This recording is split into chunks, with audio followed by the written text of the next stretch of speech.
Hi, welcome to JJ's Productions. We've got another Stoke City vlogcast. With me as always is Jan. How are you doing? Hi Doc, I'm okay. Hi folks, hope you're all alright and you aren't too disappointed. Well, I'll be honest, we're recording this, just during the evening kick-off on the Sunday. And I'm thinking to myself, well, yes, it is down, it is pretty bad being a Stoke supporter right now. But at the very least, we aren't Chelsea losing 6-0 away at Manchester City. So that sort of made me have some context for the weekend. Let's put it like that. I'm sure that the Chelsea fans could rub it back in my face next in midweek if we lose to Wigan. But right now, I'm just feeling a little bit happier. Good on you, kid. Right, last night, complete and utter rubbish, garbage, disaster. I don't know where to go. In my very, very humble opinion, Woods, Clucas, McLean should never walk on that pitch again. I'm sorry, they are absolute chronic. Well, words fail me. I'm sorry, I know you don't agree with me. But, and I tell you what else, that diamond has got to go. That is not Stoke. Stoke do not play in the diamond. Stoke like to play with wingers and pass the ball over side to side. They can't do anything with that diamond. They're all stuck in the middle. Okay. What have you got any more thoughts, or do you want me to counter? Well, Point being, I don't want to interrupt you. yeah, I mean, I just don't know what's going on. I was so hopeful for this match. And I thought, we are going to win this. I could feel it. And they started playing, and I kept thinking, right, 15 minutes is gone, they'll wake up in a minute. 18 minutes, come on now. You've had your little warm-up. And they never did anything. Please tell me you agree with me.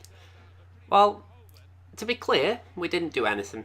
That I completely agree with. We didn't seem to have a plan, and the comments from Nathan Jones after the match actually disturbed me when he says he thought it was the best performance he'd had, in the sense that I'm struggling to see what he's seen. And I'll be honest, I'm open to seeing it. It's not like I'm being rejective of it. If he says, in a press conference, the reason I thought that was this, this and this, then yeah, I'm willing to look at it and say, okay, if you think that's what's good, I'll buy into it.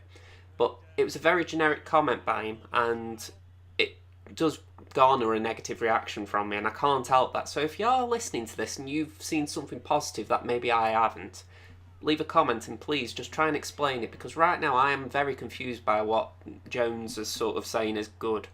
And, I'm just touching on what you've just been saying regarding Clucas, McLean, Woods, etc. I don't think Clucas is in that group of three. I know what you're getting at with Woods and McLean. I think them two at best are substitutes right now. Clucas, on the other hand, I think he was at fault for the goal. There's no denying it. He should have tracked Agazi, and fair enough for a centre half. It was a good ball into the a ball into the 6-yard box.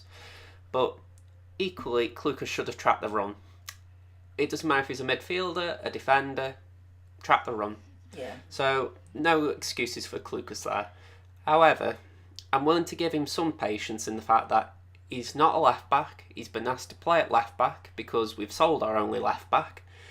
And again, this is where some of the question marks are coming from with Jones, in the sense that right now he's essentially put his stall out and said a makeshift left back in Bruno Martins Indy or Sam Clucas, or even a youngster in Josh Tymon, is better than Eric Peters. Now, I'm not trying to be the Eric Peters fan club when I say this, but equally, I'm struggling to understand that decision, because it's been reported in the week that we're still paying most of Eka's wages. So it's not like it was a financial move to get him out of the club. It was literally, you're not going to play, so go out and play. And for me, I'm actually curious what is in Jones's mindset, that he thinks that a centre-half playing at left-back or a midfielder playing at left back is better than a left back. Well, And I guess, sorry, I'm sorry to carry on, but it's a case of, I know it's about mobility and athleticism, it's what he demands from his fullbacks, but equally, wouldn't it be better keeping what we've got, at least until the summer, and then developing that? Sorry, carry on. well, I've made a note here, and I said, Nathan Jones, this man looked a lost soul last night. But I must say, he's got his team choice all wrong. I don't know what was in his head to put McLean up there. I just don't know. It's probably the same thing that in the last minutes drove him to put Ryan Shawcross up front. Who put Ryan there? Sir Alex Ferguson did once, apparently, when Ryan was at United. He played him up front for the final minutes against Southend. You know, the papers are very good, I'll give them credit. I didn't know that, but you know, I think there's a difference between one of your first appearances in club football to being a seasoned player. McLean playing up front with Sam Vokes was so wrong in every way you can look at it. I agree with the question that the Sentinel are asking in regards to what does this mean for Benicophobia when a centre-half is preferred to you in the final moments. You know, I mean, those of you who went to the Preston game when he last started, I would like to know if Aphobia was that bad that he deserves to be demoted like this. I mean, some people have said that it's probably a just punishment, but I'm thinking, really? Was he that bad? I mean, has Nathan looked at these figures at all? We're just 12 points off relegation and now we're playing. I can see it coming. What's getting me more is that in the games that we've had, we're scoring very few goals. I think I saw it was yesterday 3 and 13, so 3 goals for 13 against. There might be 1 or 2 out there. And as far as shots on target, we're averaging maybe 1.5 to 2 on target a game. It was 1 yesterday. Yeah, so 1 out of 13 shots. And what concerns me again is that, yes, under Rowett, the football was boring, trepid, etc., but we were relatively solid defensively. It's as if Rowett's philosophy was, let's just keep everyone back and make sure we don't concede. Whereas under Jones, we seem to have forgot that, but equally we aren't compensating up front. So I know that these are all short-term problems, and I know that there's going to be an argument from people who are very much supporting Jones and don't want criticism coming towards him. That'll say, you know, it's a long-term project, this is just a short-term, it's the little bump in the road. But equally, shouldn't there at least be some, if you consider it a scale, you know, and you're going, right, we've been defending a bit too much this season, so we'll just ignore the attack. Surely now it should be at least getting balanced, so even if we aren't defending as much, surely we should be attacking more. But it's just not showing yet, and that is what is concerning me. Well, I don't agree with some of the things you've just said. Don't ask me what, because you know me, it goes in and out so quick. I thought that was my job. But, I mean, when Bojan come on, and... Sorry, when Bowen came on for McLean. Yeah, and then, who was it who went off? Oh, I can't remember. It was Woods who went off. Shawcross come on, and Berahino. Yeah, Berahino came on for Woods. Now, the formation changed. We did seem a little bit more... We come out of that diamond. It was a little bit more fluid, I'll give it that. And I think in them last 15 minutes or whatever it was, we played like Stoke. I wouldn't go that far myself. All through the game, that wasn't Stoke playing, because they were like rabbits in the headlights, all of them. They didn't know where they were. You see, I'm wary of criticising the diamond, partly because a couple of weeks ago, after the Leeds win, there was a question on Twitter of should we stick with the shape we had in that game or revert to the diamond. And I said at that time in the vlog, if Jones believes the diamond is crucial to his system, then you've got to play it. If not, stick with the team in the shape and just carry on as we have done. So the fact that he's changed back to the diamond and stuck with it suggests that he believes it's crucial to how he wants the team to play. But he wants the team to play, but the team, in my face, don't like playing in it. I've got to agree there. I do think there's teething problems, and this is sort of where I think Jones has got to wait up again. I mean, But we haven't got time for the teething problems, Josh. I mean, I know what you're getting at, but we are 12 points off the bottom. Yeah. Now, for me, it's a case of I don't see us going down. I'm not saying it couldn't be close, but I do think 12 points is a big gap. No, how they playing, I don't. I could be wrong, and it wouldn't be the first time, because I thought after last season we might still stay up under Lambert, so it wouldn't be the first time. But I just think 12 is a big gap, especially how the other teams are playing. We thought that when we were in the Prem. Yeah, so And then it just went, phew, landslide. I am actually wondering there, because I think this is a question that hasn't really been put out there, but if results continue to be poor and the play doesn't necessarily improve, would Jones be willing to sacrifice the diamond essentially for a little bit just until we actually get an upturn in results? I mean, I don't know. Yeah. Well, to be honest, son, how we playing now with that diamond, then we're going to get relegated. And I don't care if any of you agree with me or whether any of you don't. That is just my opinion. And I've never seen Stoke play so rubbish in all my life. I mean, I agree that was probably... I said it on Twitter after that. I feel like we've regressed from the last time I actually saw 90 minutes of football for Stoke. And that is something, because the last time was before we played Derby, and I didn't feel that was a good game, whatever it was. It might have been Swansea I saw us play or something like that. So whenever it was, it's been a while. And, that was bad at the time. So for me to be watching that game and go, what are we actually doing? What is the plan? There was no clear philosophy, and that is what is disturbing me, because there wasn't under Rowett, but Jones has come in, he's said the right things, but it isn't translating on the pitch. And it makes me question, are the players the ones not responding again? Or is it just a philosophy that isn't necessarily possible with these players? Pass. I feel the question's worth asking, even if we haven't necessarily got the answers. I think somebody has got to start asking questions in the boardroom, whichever room they want to go, the dressing room, the boardroom, I mean, the toilet, I don't care where they discuss it. I mean, I'm certainly not calling for intervention at that level. That sounds too drastic at this point. I don't want Jones to go. You know what I mean? I'm just saying it in the sense I'm that, not saying it's very anything. early. I'm not saying anything that Jones should go, because I don't agree with all this swapping and changing managers anyway. Yeah, I mean, that's my philosophy. I think if Rowett hadn't blown his gob off, I wouldn't have been sort of content with him going, because I think every manager should get a year at least.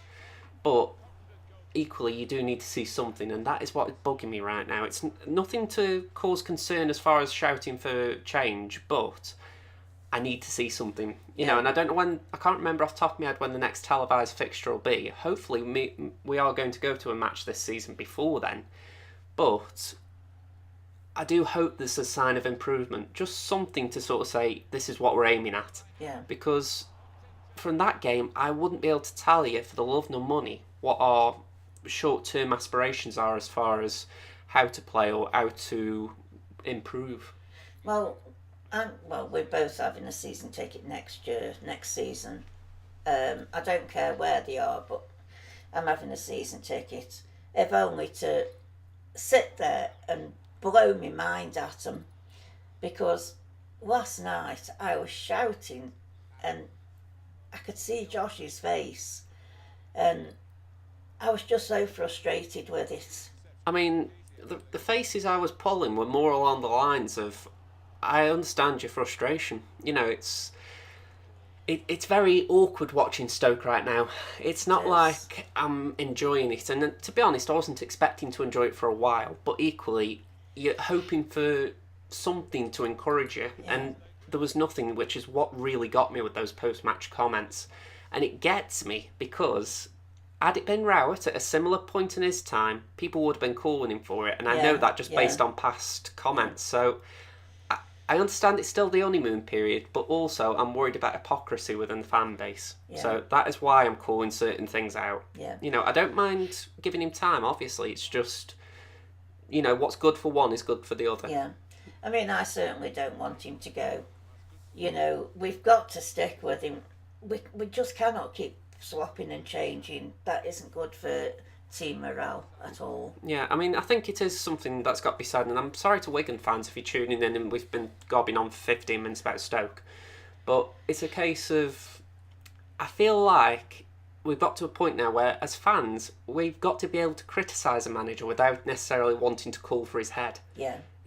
And I don't think that is wrong. I think if it's healthy, it's good, because it just means that we're at least expressing our concerns. Yeah. Because I mean, I think that's what's gone on. I'd be screaming at it. The players. Them 11 standing there doing jack bite. Put it like this, if we got a 0-0 draw yesterday, it wouldn't have been as bad, even if it was a turgid performance, because, you could say West Brom, good team. For the record, West Brom, you did play well. Sorry if I haven't said that yet. But it's a case of, at least we could have said we got a credible draw. Yeah. But Sam Clucas makes an individual error and it costs us. Yeah. So these are the things we're fighting against as well, which isn't good. Well, it isn't the first one he's made. Yeah. He has been in fault for some of the goals this season. Yeah, and I'm not denying or defending him there. Right, I'm going to do my stats. Yeah, let's get on to... I've got to get on to Wigan. Right, they've won 9, they've drawn 6, and they've lost 16. They're currently in 19th and we're in 17th, and there's only 5 points between us. Their top scorer is Josh Windass on 5, Nick Powell on 4, and Joe Garner on 4. Yellow cards they've had is 37, and they've had 3 red. And every game, practically nearly every game, they've had yellows, and I think they're just going in for the kill. They've got to try and get out of the spot they're in, and I think they're risking yellow cards to do it. That's what it looks like. Sorry, son. They're putting up a fight. Yeah. But everything else we've covered, about the team and everything, so there's no point going over that again. I mean, I don't know if you want to carry on where you were thinking with Wigan. Well, to be honest, the last game we had against Wigan was atrocious, and I'll be honest, I think Wigan supporters would still consider that one the highlights of their season, because, maybe there've been 1 or 2 more good ones, but I think beating us 3-0 is probably right up there for them. Because it doesn't seem to have been that great a season besides that result. Contradict me if you want, Wigan supporters. I'm not well versed on you, unfortunately. But I'm a little surprised how poorly, should I say, they've done, in the sense that I was expecting a little more from them. I wasn't thinking they'd be, in the relegation zone, but I thought they might be at least mid-table. So I'm surprised there. I mean, I think losing Will Grigg in the January window, yes, he didn't score a lot. He was only on 4, if I've seen correctly. Yeah. But he was someone who at least was a name. And I know that's a very silly thing to say, but if I was looking at the team sheet and I saw Will Grigg up front, I'd be thinking, all right, he's got goals in him. Even if not at this level, at least he has been prolific somewhere. Yeah. Whereas Josh Windass, I remember him from Accrington, and if I'm right, he's on loan from Rangers. But I wouldn't really say he's a threat at this level. So, I mean, arguably, Will Grigg wasn't. But, Windass doesn't strike me with the same sort of fear as Grigg did. And then you've got Nick Powell, who's only just coming back from injury. You're looking at it and you're thinking, there aren't many stars in this Wigan team. And I think that could eventually cause them to drop down the table. And don't forget, it was Nick Stelly Powell that got Ashley Williams sent off. Yeah, I mean... But that was Williams' own stupidity anyway. Yeah, I was going to say, I mean, Williams was goaded, but he's an experienced pro. He shouldn't have reacted. And, I'm sort of on the line when it comes to the dark arts of football, and Nick Powell certainly played it. I've got no beef with him, should I say, about him doing it, because I'd want Stoke players to do it in a way, in the sense of, be that little bit dirty, try and show the dark arts. And I think sometimes we are a little too clean. So, there's no bones with Powell over that. To be honest, if we signed him, I wouldn't actually complain, because, his goal tally is a bit low, but I think if he could bring that edge to our side, it wouldn't be a bad thing. That's what we need, a gritty edge. Yeah, to be honest, we need someone, oddly enough, like Glenn Whelan. Someone who's just willing to put just play the dirty side of the game. It feels like we've got too many clean players who, want to play pretty passes. Well, I never thought I'd say this, but I can't wait for Charlie to come back. Yeah, I'm like that myself, and I think it's a sign of how far both ourselves and Wigan have come, because, it's from where we were, should I say, because I remember when they got relegated, and they were actually, they weren't a bad team. They got relegated, obviously, but it wasn't the worst team I've ever seen. They always seemed to stay up, and it was like that one season was just one ass too many. And it's a shame, really, because I did sort of admire Wigan for that. Even that final day when they won at the Britannia, as it was called then, and Hugo Rodallega, I think, got the goal, and it was a bad end to the season for us with that. But, you sort of admired how they did it. And then that year they did get relegated, they won the FA Cup, and, that was probably the biggest cheer I've had for a team that isn't Stoke in the Cup final, because I was so glad they beat Man City that year. Yeah. So, it's quite strange how I am with Wigan, and I certainly wouldn't wish relegation on them, but, I'm concerned for them, a bit more than ourselves, I'll say, because whilst I think we could nick draws here and there, maybe score draws, more than 0-0s, I'm not so sure about Wigan. No, I mean, I hope you're right in what you're saying, because I hate being this negative, but I can't see Stoke doing it. I mean, time will tell. I mean, we've got the game against Wigan, which we're going to do predictions for momentarily, and hopefully Stoke can get a good result. I'm sorry, Wigan, if that's at your expense, I'm saying that, but naturally we want to beat everyone, so... yeah, tough luck there, but what are you thinking in terms of the Wigan result? I'm going Wigan 1, Stoke 2. I'm going to go for 2-0 Stoke, and it's more a case of, I've got to repeat what I've said, that no one in the Wigan team frightens me. And it could be a case that you bash us 3-0 again, or it could be 4-0 just because you're at home, and suddenly it's like, okay, maybe I should have been worried about this fella, or that fella, or whatever. But there's nothing on paper that is worrying me. The only thing that does concern me is team ethic. If they've got a better team ethic, a better plan, better organisation than what we're showing. And I think so, son. That's the thing that concerns me, because, in the end, that's what wins out. And I think that's what Stoke are struggling with at the moment. We've been saying it all season. If you've got a better team, a better ethic, you will beat the Stoke team. And Wigan, we're up for grabs at the moment, so... I just think Wigan have got so much fight in them at the minute that they do not want to go down into League One. Again. And they are fighting to stay in the Championship. Yeah, I mean... Sorry, son. Go on, sorry. I want Stoke to have some of that fight, because there's no fight there at the minute. The concern is that a lot of the Stoke players seem to think that the playoffs are still target, and I'm thinking, get your performance levels up, then you can try and say that, but... there's just no sign that we're even remotely should be looking in that direction. I'd have had them in at 6 o'clock this morning, looking at that game. I would, honestly. Yeah. I'd say, just watch this for a shower. Yeah. Excuse me. I'm going to say, I think I'll have to find the bleep button for that.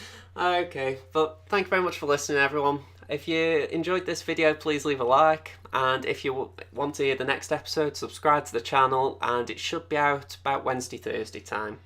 So, thank you very much for listening. Hope to see you again soon. Okay, bye folks. Sorry for my last comment. Bye for now, everyone. See you next time.